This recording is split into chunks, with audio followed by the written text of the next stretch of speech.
ایک ہوتا ہے قرب بالفرائض، ایک ہوتا ہے قرب بالنوافل، ایک ہوتا ہے قرب بالندامت، ایک ہوتا ہے قرب بالاحوال۔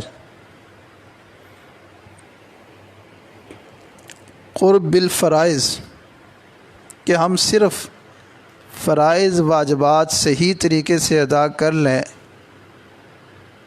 تو ہمیں اللہ کا قرب مل جائے گا۔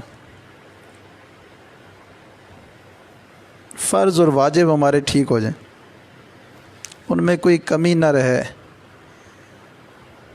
حضوری ہو، اخلاص ہو، اللہ کی رضا ہو، دکھلاوا نہ ہو، کوئی اور مقصد نہ ہو، محض اللہ کی رضا ہو، اس سے بھی ہم اللہ کے مقرب بن جائیں۔ ایک سالک نے اپنے شیخ سے کہا، حضرت نفل نماز میں زیادہ مزہ آتا ہے، فرض میں کم مزہ آتا ہے؟ نفلی نماز میں زیادہ مزہ آتا ہے اور فرض میں کم مزہ آتا ہے، اس کی کیا وجہ؟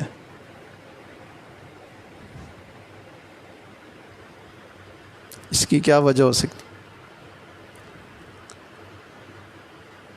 اصل میں فرض کو ہم قرض سمجھ کے اتارتے ہیں کہ قرضہ ہے بس ادا کرو، اور نفل جو ہوتا ہے وہ رابطے کے لیے خود سے پڑھتے ہیں، خود سے ادا کرتے ہیں کہ ہمارا رابطہ اور تعلق بن جائے، تو اس میں ہماری توجہ زیادہ ہوتی ہے۔ یہی توجہ اگر فرض میں بھی پیدا ہو جائے تو اس سے نفل کی نسبت کئی گنا زیادہ اللہ کا قرب ملے گا۔ دیکھیں نا، رمضان المبارک میں نفل کا ثواب فرض کے برابر، فرض کا ثواب 70 فرض کے برابر، تو نفل تو بہت پیچھے ہے، فرض پہلے ہے، فرض کا ثواب زیادہ ہے، اور فرض کا اہتمام، واجب کا اہتمام بھی زیادہ ضروری ہے، نفل تو بعد میں، پہلے ہم فرض واجب تو صحیح کر لیں۔ تو فرائض اور واجبات میں بھی وہ توجہ ہونی چاہیے جو نوافل میں ہوتی ہے، اس سے بھی زیادہ ہونی چاہیے۔ اور شیطان کی بھی کوشش ہوتی ہے کہ فرائض واجبات میں زیادہ دھیان، توجہ نہ ہو، نوافل کی طرف زیادہ توجہ، تو یہ چیز ٹھیک نہیں ہے۔ فرائض واجبات کو زیادہ اہتمام سے ادا کرنا چاہیے، اس کے بعد پھر نوافل بھی ادا کرنے چاہیے، تاکہ ان فرائض واجبات میں جو کمی ہے وہ ان نوافل سے پوری ہو جائے۔ تو اس لیے قرب بالفرائض یہ زیادہ اہم ہے بنسبت قرب بالنوافل کے۔ پھر دوسرے نمبر پر قرب بالنوافل ہے، جتنے نوافل ادا کرتے رہیں گے اللہ کا قرب پاتے رہیں گے۔ 2 نفل پڑھے، سمجھو 2 سیڑھیاں قرب الہی کی چڑھ گئے، پھر 2 اور پڑھیں، 2 اور پڑھیں، اللہ کے قریب ہوتے چلے جائیں۔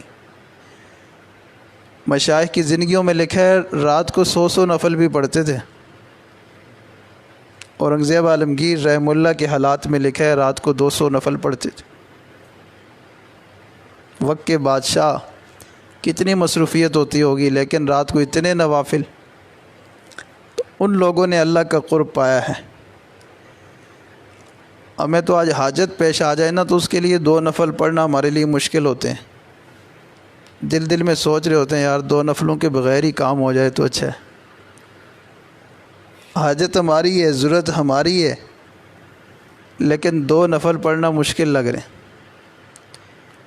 استخارہ کرنے کی ضرورت پیش آ گئی ہے، 2 نفل خود پڑھنے کی توفیق نہیں ہو رہی، علماء کے پیچھے اور استخارہ سینٹر میں دوڑ رہے ہیں کہ استخارہ کر دیں جی۔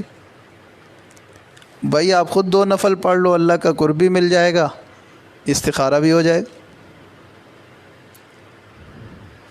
گناہ ہم سے ہوا تو صلاۃ استغفار کے، توبہ کے طور پر 2 نفل پڑھنے ہمارے لیے مشکل ہوتے ہیں، ہم چاہتے ہیں اس کے بغیر ویسے ہی زبان سے کہیں یا اللہ توبہ اور معاف ہو جائے۔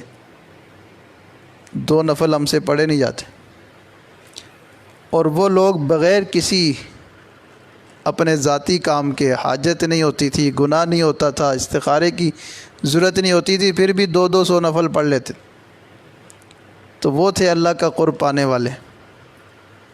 تو یہ جو نفل ہے یہ رابطہ ہے، جو فرض ہے وہ ضابطہ ہے۔ جیسے ایک ملازم 8 گھنٹے ڈیوٹی کرتا ہے، اس کے بعد جاتے ہوئے تھوڑا سا ٹائم زیادہ لگا دیتا ہے تاکہ مالک خوش ہو جائے کہ بارش کا موسم تھا، سامان سنبھال لیا، چیزیں سنبھال لی، سمیٹ لی، اپنے وقت کے علاوہ بھی وقت دے رہا ہے، تو اس کا مالک کے ساتھ ایک رابطہ بن جاتا ہے۔ فرض اور واجب یہ قانون ہے اور نوافل جنون ہے۔ فرض اور واجب جو ہے وہ تو ہماری ڈیوٹی ہے، لازمی ہے، اور جو نوافل ہے یہ اوور ٹائم ہے۔ اوور ٹائم لگائیں گے تو اور زیادہ اللہ تعالیٰ کی طرف سے رحمت نازل ہوگی۔ تو فرائض کا بھی اہتمام اور اس کے ساتھ ساتھ نوافل کا بھی اہتمام۔ پھر ہے قرب ندامت، کہ جو زندگی میں گناہ ہوئے ان پر افسوس اور ندامت کہ میں نے تو اپنی زندگی ضائع کر دی، برباد کر دی۔ یہ جو قرب ندامت کا راستہ ہے نا، یہ بہت شارٹ کٹ ہے۔ حدیث پاک میں ارشاد فرمایا، ایک بندہ بعض دفعہ 60 سال تک گناہ کرتا ہے، یا 70 سال تک کرتا ہے، 80 سال تک کرتا ہے مثال کے طور پہ، اس کے بعد اس کو ندامت ہو جاتی ہے، ہائے کاش میں ایسا نہ کرتا اور اپنی زندگی برباد نہ کرتا، اور وہ اللہ کے حضور روتا ہے، 2 آنسو بہاتا ہے۔ یہ ندامت کے 2 آنسو اللہ کو اتنے پسند آتے ہیں کہ اللہ ایک تو اس کے سابقہ سارے گناہوں کو معاف کر دیتے ہیں، نامہ اعمال صاف، لیکن اب اس کو پھر بھی ندامت ہوتی ہے کہ 60 سال ضائع کر دیے، نامہ اعمال میں کوئی نیکی نہیں ہے، گناہ بھی نہیں ہے، معاف ہو گئے، اور نیکی کوئی کی نہیں ہے کہ اس میں لکھی ہو۔ اس کو جب ندامت ہوتی ہے تو اللہ تعالیٰ قرآن مجید میں ارشاد فرمایا، یبدل اللہ سیئاتہم حسنات، اس کے ان گناہوں کو گنتی کر کے اتنی نیکیاں اس کے نامہ اعمال میں لکھ دیتے۔ ایک لمحے کی ندامت نے گناہ بھی معاف کروا دیے اور گناہوں کو نیکیوں میں بھی بدل دیا۔ تو یہ جو اللہ تعالیٰ کے قرب پانے کا راستہ ہے نا، یہ بہت شارٹ کٹ راستہ ہے، قرب ندامت۔ 100 سال عابدین کو عبادت پر وہ کچھ نہیں ملتا جتنا ندامت اختیار کرنے والوں کو 2 آنسوؤں پر مل جاتا ہے۔ کسی کے 2 آنسو کارگر ہو گئے، کسی کا ساری عمر کو رونا یوں ہی گیا۔ تو یہ ہے قرب ندامت، کہ اپنی سابقہ زندگی پر ندامت اختیار کرنا۔ ایک بندہ اس نے ساری رات عبادت کی، دوسرے کا بھی ارادہ تھا لیکن وہ نہیں اٹھ سکا۔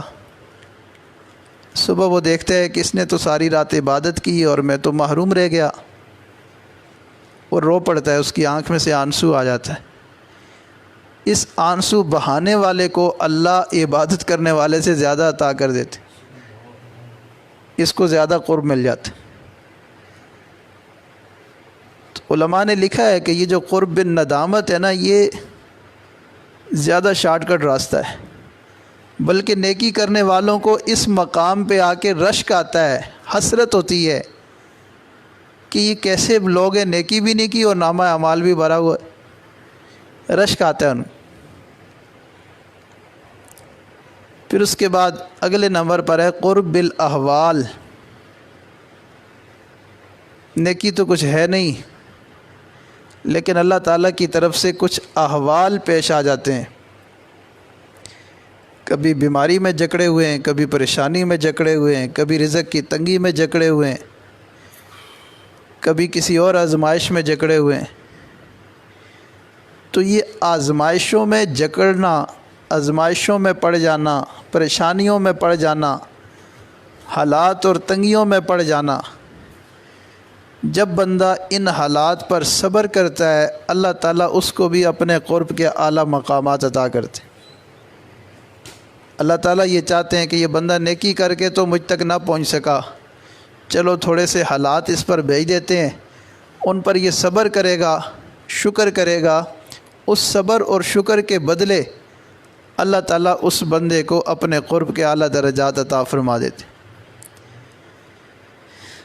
تو یہ قرب الہی کی مختلف شکلیں ہیں، کبھی گناہوں سے بچ کر، کبھی عبادات کر کے، کبھی فرائض سے، کبھی نوافل سے، کبھی ندامت سے، کبھی